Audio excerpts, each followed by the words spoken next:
it is one of the very kind of a rare thing where many of the ancient Ayurveda masters gathered and discussed on one topic, and each of those masters put forth their own opinion on the number of tastes, and finally it was concluded that there is only so many number of tastes.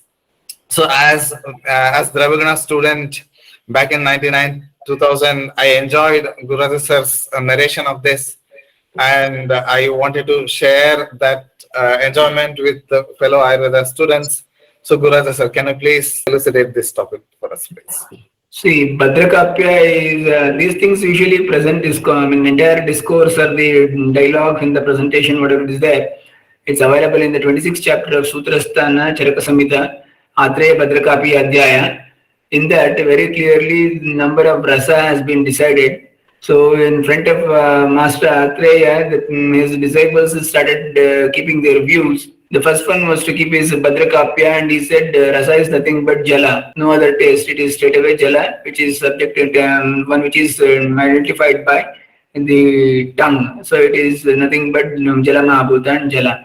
Then came the second version, that is Shakunteya Brahmana. He said two types, that is Chedaniya and Upashamaniya. And one is emaciating or scraping type of thing, another one is nourishing or palliating type of thing. Then came the third version, that is Purnaksha Maudgalya. He says Chedaniya, Upashamaniya and Sadharana, something like that. Then the fourth variety came by, I think, Hiranyaksha Kaushika. He kept as a Swaduhita and Aswaduhita, Swadu Ahita and Aswadu Ahita, unpalatable and unwholesome, palatable and wholesome, palatable, unwholesome, like that, palatable and unwholesome. These varieties, combinations they have explained.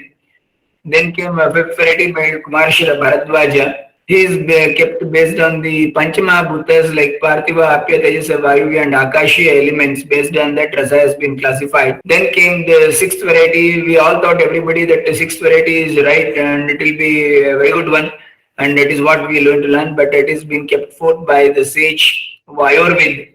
He said once again, based on the gunas, Guru Lagu Shita Ushna Stigdha Ruksha, based on that, the rasas have been explained. Then came the seventh variety. It is by Nimi, wherein the regularly accepted Madhura Amla Lavana Katutikta Kashaya is there, but along with that, Kshara has been added and made as seventh one. Then comes the eighth variety, that is the Badisha Dhamargava. So he said that there are as seven quoted by Nimi, same thing. Along with that, one Avyakta also added by him. That is something which is imperceivable or not perceived one, or it cannot be totally perceived. So these are the 8 varieties. Then came the last one, the Kankayana. He suggested there are innumerable number. There is a very dictionary or what you call total group of drugs or the number of drugs. So definitely there will be n number of rasas in that. So ultimately, when everybody presented their thing, then Punarvasu Atreya very politely discarded each and every theory put forth by all these fellows, stating what is the reason for that, and ultimately established there are only Shadeva Rasaha, there are only 6 rasas, and they are Madhura, Amla, Lavana, Katutikta, Kashaya. So that these are the things we need to understand. And Acharya explained, this is the explanation what again. There is only one rasa, that is nothing but water and Jalama Buddha. It cannot be source and taste, one which is originated from this source, cannot become the same. So that's why this first put forth by the Atreya Bhadrakapya has been dislodged or rejected. Then Chedana and Upashamana are the nourishment, 2 types of actions or karmas. It cannot be rasa. Rasa is one which is perceived by the tongue. So based on these parameters, this theory also removed or kept aside. Then very clearly they said Sadharana is also not a type of rasa, which cannot be. So that's why the third variety is also kept out. Then comes the fourth variety, Swaduhita and Swaduhita. Swadu is acceptable, but Hita and Ahita are these type of things that is the effect once again on the body. It cannot be rasa. So hence the 4 types of rasa theory is also been rejected, and it becomes invalid. Then comes the fifth variety. Very clearly said this Panchamahabhutas cannot become the totally the rasa. Rasa may be influenced by the Panchamahabhuta, but exactly Panchamahabhuta itself cannot become rasa, so that cannot be taken as a valid thing. Similarly, the Lagu Guru and these type of gunas, they are basically gunas and they are not the rasa. Rasa is something which is perceived by the tongue, whereas Ruksha and Snigdha, all these are not perceived by the tongue, they are Sparshagamya, so it cannot be taken as rasa, so it cannot be. So hence even that point is also rejected. Then comes the hence the 60th rasas based on the quality is invalid. That's what they said. And ultimately, the seventh variety they added by the kshara and other things because they said the kshara is a combination of many tastes. It cannot be a single taste. And kshara itself is a physical effect. It is not the taste. So it cannot be concluded and taken and accepted as rasa. Hence, that theory is also rejected. Then comes the next variety, avyakta. In that they said once again, avyakta, imperceptibility of taste is affected only in Jala Mahabhuta water element. It happens the taste is hidden and deep in the substances. But when something is not at all exhibited totally or not at all exhibited, then it cannot be considered as a rasa directly. Rasa is one which is pursued directly by the tongue. So it should not be an inference, something which is accepted after the beyond the purview of the tongue. So it cannot be taken. So that's why it is also rejected. And Aparimita Sankhya, what Kankayana has said, that is also been rejected. So you cannot have a Aparimita.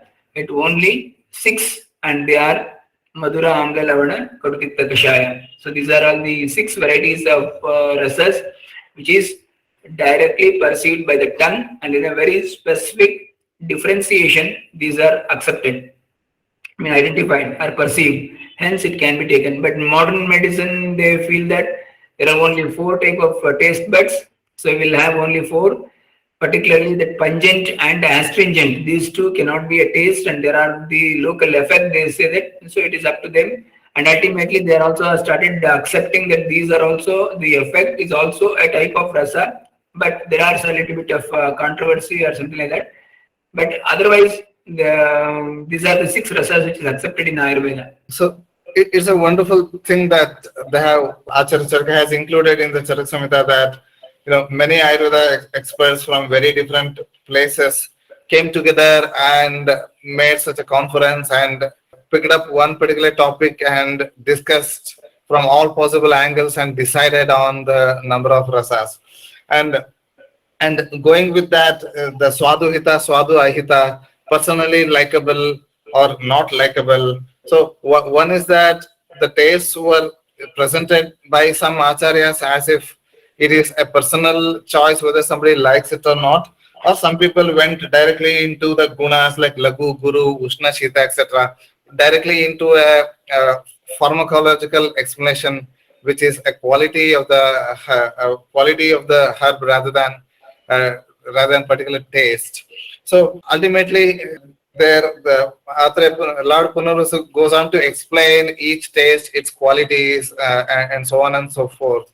So taste in Ayurveda is both a matter of perception and also as a tool it is explained or used to explain particular pharmacological actions also, right, sir? Because Tikta is explained as Jwaragna, or Madhura is explained as Ahlada Janana, and so on and so forth. Definitely, based on the first line of parameter only, very clearly they said all the six type of rasas are broadly classified into Shamaka rasa and Kopaka rasas. Very clearly, which is going to improve the or increase the particular doshas, or which is going to suppress the particular doshas. So very clearly, when they are able to influence the doshas to some extent of getting increased or decreased, and definitely they will influence even on the disease parameters. So they too have their own effects, and they produce the nullifying effect on the diseases, hence which is accepted by the acharyas, and they have used it, and even practically we see them when we use a particular type of thing, it will be very easily we can understand. For example, if a patient is having a lot of burping and even burning sensation or acidic erections, then acidic erections and these type of things are there, then if you give Tikta Dravya, very clearly bitter principle, which is going to give you a lot of soothing effect. So that's the reason we use many times Sariva and Chandana, these type of drugs in the Kiratikta, Bhunimba, such type of drugs are used even in acidity, hyperacidity, because it reduces the Vidakta Pitta and turns Vidakta into a normal one. So that's the reason very typically Acharyas have mentioned which rasa is going to nullify which diseases. And of course, how far it is going to suppress that or bring an alternation in the doshas. So definitely they have got their influence over the diseases. Based on that only Acharyas have used and even given directions what to use, what not to be used.